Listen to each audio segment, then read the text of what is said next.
सनातन धर्म में महाकुंभ का विशेष महत्व है। जब प्रयागराज में 12 बार पूर्ण कुंभ हो जाते हैं तो उसे एक महाकुंभ का नाम दिया जाता है। महाकुंभ 12 पूर्ण कुंभ में एक बार लगता है। महाकुंभ का आयोजन 144 वर्षों में एक बार होता है। कुंभ मेले में देश दुनिया से लोग सम्मिलित होते हैं। इस मेले में दुनिया भर के नागा साधु भी भाग लेते हैं और सामान्य जन भी इस महाकुंभ में सम्मिलित होने के लिए अपनी बारी की प्रतीक्षा करते हैं। महाकुंभ की शुरुआत वैसे तो 13 जनवरी से ही हो गई है और 26 फरवरी को महाशिवरात्रि के दिन महाकुंभ का समापन होगा। आज की वीडियो में हम जानेंगे कि 2 शाही स्नान के बाद महाकुंभ में तीसरा शाही स्नान का आयोजन कब और किस तिथि पर होने वाला है। ओम नमः शिवाय, जय श्री कृष्णा। आप सभी का सनातन धर्मसार चैनल पर बहुत बहुत स्वागत है। मित्रों, वैसे तो महाकुंभ के दौरान प्रत्येक दिन स्नान करने का विशेष महत्व है, लेकिन अमृत स्नान या शाही स्नान का महत्व सबसे अधिक माना गया है। अमृत स्नान के दिन नागा बाबा और साधु संत अपने शिष्यों के साथ भव्य जुलूस निकालते हुए संगम में स्नान करते हैं। इस अमृत स्नान को अत्यधिक पुण्यदायक बताया गया है। जब नागा साधु संत स्नान कर लेते हैं तो उसके बाद सामान्य जन को महाकुंभ में स्नान करने का अवसर प्राप्त होता है। धार्मिक मान्यताओं के अनुसार महाकुंभ के अमृत स्नान के समय में गंगा और अन्य पवित्र नदियों में स्नान करना अत्यंत ही शुभफलदायी माना जाता है। जो कोई भी व्यक्ति इस समय गंगा स्नान या अन्य किसी भी पवित्र नदी में स्नान करता है तो उसके मोक्ष का रास्ता सुगम और सरल हो जाता है।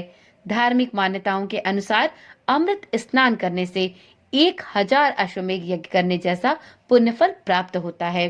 तो ऐसे में आज की वीडियो में हम जानते हैं कि महाकुंभ का तीसरा अमृत स्नान कब होने वाला है। तो मित्रों, महाकुंभ का पहला स्नान मकर संक्रांति के दिन हुआ था। दूसरा अमृत स्नान मौनी अमावस्या पर अर्थात 29 जनवरी को किया गया था। अब महाकुंभ का तीसरा अमृत स्नान होने वाला है, जो कि शाही स्नान के नाम से भी जाना जाता है। तो इस महाकुंभ का तीसरा अमृत स्नान 3 फरवरी को अर्थात बसंत पंचमी पर किया जाएगा। इस साल पंचमी तिथि 2 फरवरी को सुबह 9:14 से प्रारंभ हो रही है, जो कि अगले दिन यानी 3 फरवरी को सुबह के 6:52 तक ही रहने वाली है। सनातन धर्म में उदया तिथि के अनुसार ही किसी भी पर्व या व्रत को मनाया जाता है। तो इस प्रकार से देखें तो बसंत पंचमी का पावन पर्व उदया तिथि के अनुसार 3 फरवरी को ही मनाया जाएगा, जिस वजह से महाकुंभ का अमृत स्नान भी 3 फरवरी को ही होगा। बसंत पंचमी हिंदुओं के सबसे महत्वपूर्ण त्योहारों में से एक है। इस शुभ दिन पर लोग माँ शारदा या माँ सरस्वती की पूजा अर्चना करते हैं। यह दिन विशेष रूप से छात्रों के लिए भी उत्साह का केंद्र होता है। यह दिन कला, संगीत और ज्ञान की देवी माता सरस्वती को समर्पित है। यह पर्व माघ महीने की पंचमी तिथि को मनाया जाता है। ऐसे में महाकुंभ का तीसरा अमृत स्नान इस दिन होना किसी महापर्व से कम नहीं है। इस दिन का शास्त्रों में भी बहुत महत्व है। कहते हैं कि इस दिन अमृत स्नान करने से व्यक्ति के सभी पाप धुल जाते हैं, साथ ही कभी न समाप्त होने वाला पुण्य और ज्ञान के साथ सुख समृद्धि भी साधक को प्राप्त होती है। ऐसे में अगर आप भी अक्षय फल के भागीदार बनना चाहते हैं तो इस पावन तिथि पर महाकुंभ में अमृत स्नान अवश्य करें।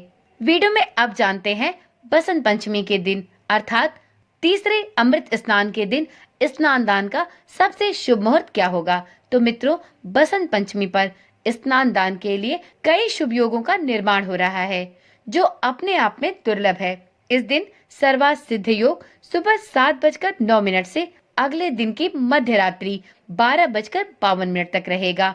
वहीं इस दिन रवि योग रात्रि 12:52 से सुबह के 7:08 तक रहेगा। इसके साथ इस दिन ब्रह्म मुहूर्त में सुबह 5:24 से सुबह के 6:16 तक अमृत स्नान करना सबसे ज्यादा पुण्यदायक होगा। साथ ही अमृत काल में रात 8:24 से रात के 9:53 तक भी स्नान और दान का शुभ मुहूर्त है। इसके अतिरिक्त आप इस दिन अभिजीत मुहूर्त में यानी दोपहर के 12:13 से दोपहर के 12:57 तक भी शुभ मुहूर्त में अमृत स्नान का लाभ प्राप्त कर सकते हैं। तो इस प्रकार से इन विशेष शुभ मुहूर्तों में आप बसंत पंचमी के दिन महाकुंभ में शाही स्नान करके महाकुंभ का पुण्य फल प्राप्त कर सकते हैं। तो चलिए मित्रों, आज की वीडियो यहीं पर समाप्त करते हैं। फिर मिलते हैं एक ऐसी ही नई और रोचक जानकारी वाली वीडियो के साथ। तब तक के लिए ओम नमः शिवाय, जय श्री कृष्णा, राधे राधे।